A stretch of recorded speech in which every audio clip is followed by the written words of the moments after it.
Hi, my name is Alexandra Goodwin, and I am here to share with you my experience as a writer. My first book is a book of poetry. I took the photographs in this book from my backyard and also from places such as the Murakami Museum in Delray Beach, Florida, and from the Everglades. That's a beautiful sunset, isn't it? That's from my collection of photographs. Each photograph is accompanied by a poem. So if you like poetry, I highly recommend it. Another book I wrote is What Color is Your Haiku? This is a coloring book for adults, and it has a haiku and a picture, a drawing representing the haiku itself for you to color. If you want, you can color it, and then you can cut the page and have it framed. See? Each haiku has its own picture.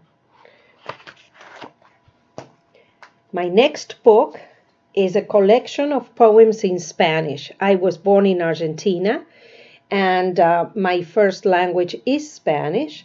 So I collected over the years a lot of poems, and when I put them together to make a book, I had the urge to represent or to illustrate each poem visually.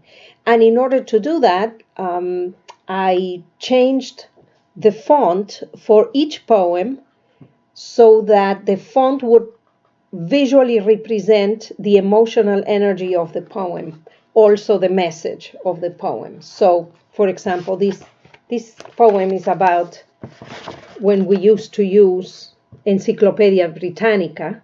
Now we use Google when we want to find something out. But this is a poem, an ode to the good old days, and that's the font that I picked for that. See, that's another different font. So if you like Spanish, or if you know anybody who likes Spanish poetry, that's something very nice for the holidays. It makes a very good gift. And my next book is Exchange at the Border, which is a novel. The genre is historical fiction fantasy because it has elements of magical realism that I needed to insert in order to move the story forward with a message that I wanted to have for the story. Let me tell you a little bit about Exchange at the Border. I'm going to put the book down for a moment. I was born in Argentina, but everybody thinks, for some reason, that I am from Russia. When they hear me speak, they say you have a Russian accent. No, it's not Russian, it's Spanish. They also think that I look Russian. So it's a coincidence because I was always drawn to Russian history. And one time I began reading all about that I could find about the Tsars, and specifically about the last of the Romanovs that were executed.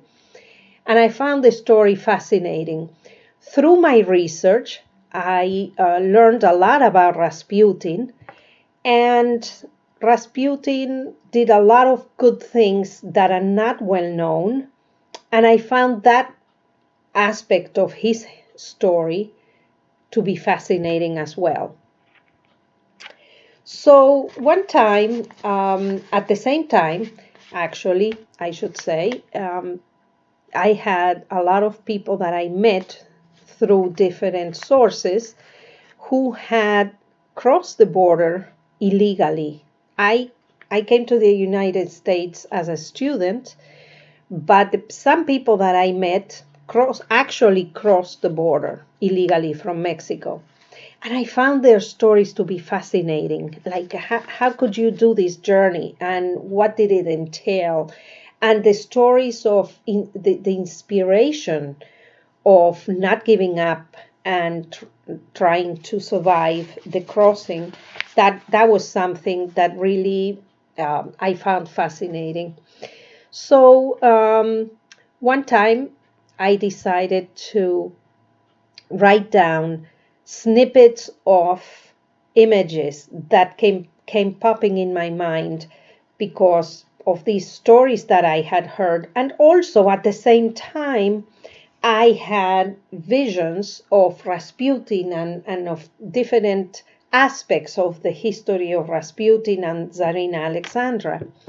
So I wrote them down in two notebooks, and eventually I connected the dots to make a novel, to make a story.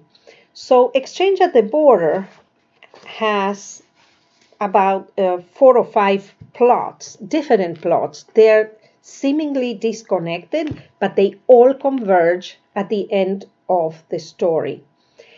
Each plot has a lesson in it. I don't want to sound like lecturing, but it's actually very inspiring. And for me, it was a growing experience and also a spiritual experience as well to write this book and to convey my hopes and my hopes for a better world. And basically the theme of Exchange at the Border is the struggle between good and evil. And I was able to combine the story of one farmer who crosses the border from Mexico and merge it with the story of Rasputin, who is the representative of evil, if you will, but at the same time depicting Rasputin as somebody who evolves into somebody who is not that evil after all. So I'll just read you a little excerpt from the book so that you can see if you like the style. And so this particular excerpt happens in the desert when Porro, the protagonist, is crossing with a group of immigrants being guided by the coyote. Porro was about to say something when he spotted Coyote in between some branches in the brush. He got up and snuck towards the bushes. Gordo, another person who was crossing, did not seem to notice. As he walked over to the spot, Porro heard the stir of leaves and then a muffled whimper. He tiptoed in the direction of the sounds. A few feet from where he was standing, Coyote was forcing himself on Mecha. She struggled, her body pinned to the ground, while he thrust with force. Porro thought about his options. If he interfered and tried to save her, he would have to fight Coyote, and he was already a target.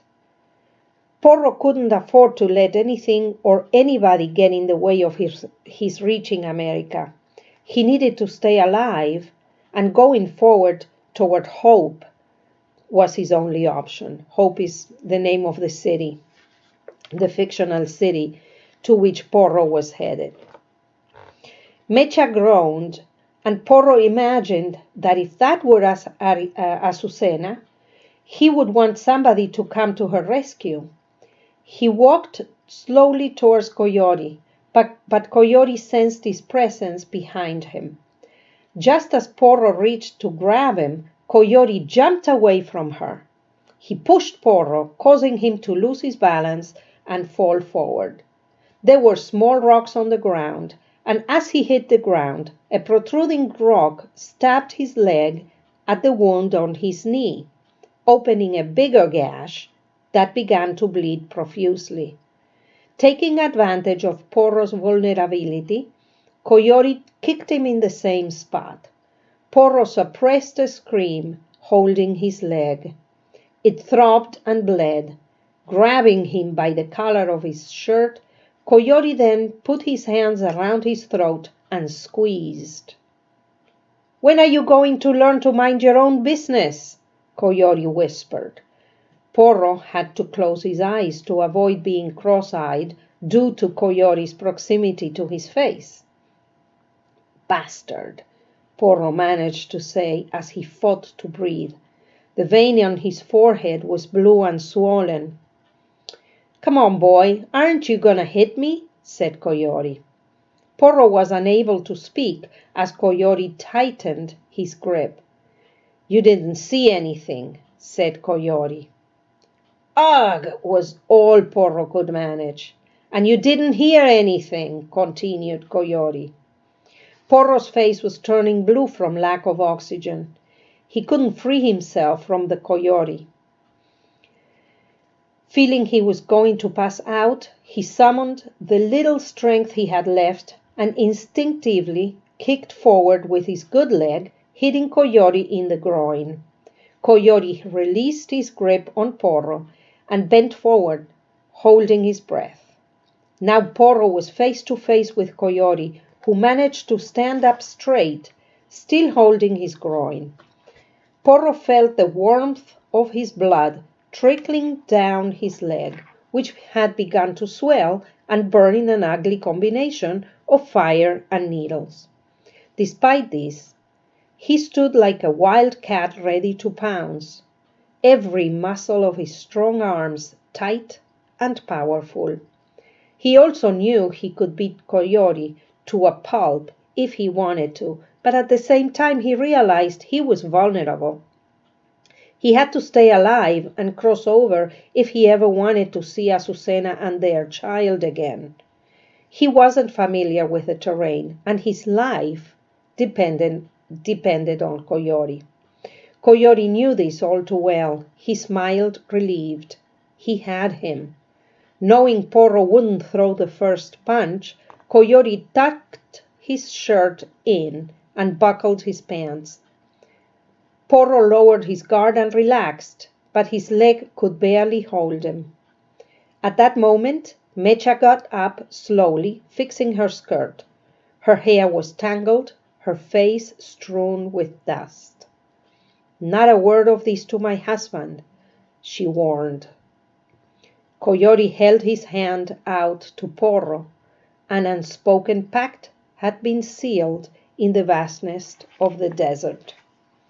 And that concludes my presentation of Exchange at the Border and a little introduction of my books.